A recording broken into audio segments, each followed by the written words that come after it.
pompée à travers les vérins sous pression. Des pinces de grue au broyeur, en passant par les suspensions de voiture, les vérins hydrauliques sont vraiment une force omniprésente. Voici la puissance du fluide en action.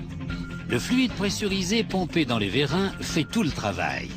C'est ce qui donne à ce chariot élévateur la force de soulever. La production débute par le corps du vérin. Une scie à ruban découpe le tube d'acier de la longueur désirée. Puis des outils informatisés sculptent le cylindre compact pour le transformer en tige de piston. C'est cette tige qui sera déplacée par pression hydraulique pour transférer une force à une machine, comme le chariot élévateur. L'outil exécute un filetage à une extrémité et sculpte également des diamètres différents. Ceci aura un effet d'amorti lorsque la machine alimentée par le vérin baissera de régime. L'autre extrémité de la tige sera attachée au piston qui prend forme sous nos yeux. Un outil spécial le perce en son centre pour créer un trou fileté. À l'aide d'une jauge, on mesure les dimensions du trou pour s'assurer que la tige de piston s'insérera parfaitement. Une autre fraise informatisée sculpte ensuite des rainures sur la paroi extérieure du piston. On installe une série d'anneaux d'étanchéité sur le piston et sur la tête du vérin qui a été produite industriellement de manière similaire. Ces anneaux empêcheront la fuite des fluides pressurisés lorsque la tige de piston se déplacera dans les orifices centraux de ces pièces. Cet anneau bleu agira également comme un racleur, éliminant la poussière de la tige de piston et empêchant les agents de contamination de pénétrer dans le vérin. Un anneau en forme de O installé sur l'extérieur de la tête du vérin évitera les fuites de fluide entre elles et le corps du vérin.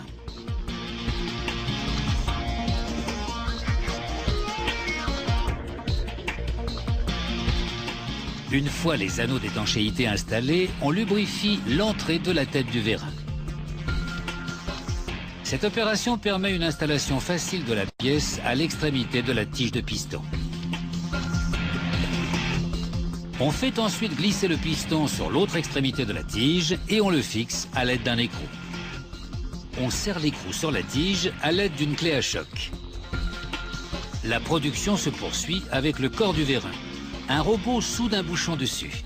La pièce de fixation adjacente a été installée préalablement pour y attacher le tuyau qui amène les fluides.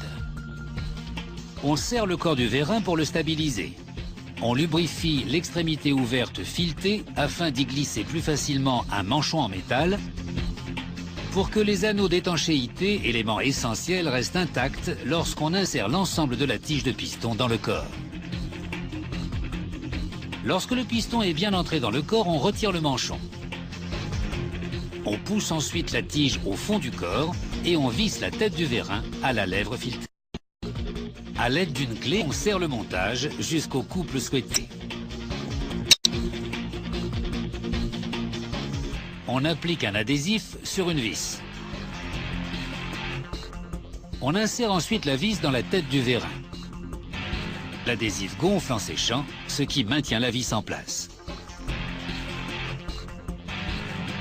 On inscrit le nom du client, le numéro de la pièce et d'autres informations sur le vérin monté à l'aide d'un outil de gravure informatisé. Ce vérin est prêt à recevoir le fluide, une huile hydraulique spécialement formulée pour opérer sous pression. Le technicien fixe les tuyaux au vérin pour le remplir d'huile pressurisée. Lorsque la pression se forme à une extrémité, la tige de piston s'allonge. On verse du fluide à l'autre extrémité et la tige se rétracte. Le technicien passe le doigt autour des pièces de fixation et des anneaux d'étanchéité pour détecter d'éventuelles fuites. Après un bon nettoyage, on vaporise les vérins hydrauliques d'une solution qui protège le métal contre la rouille.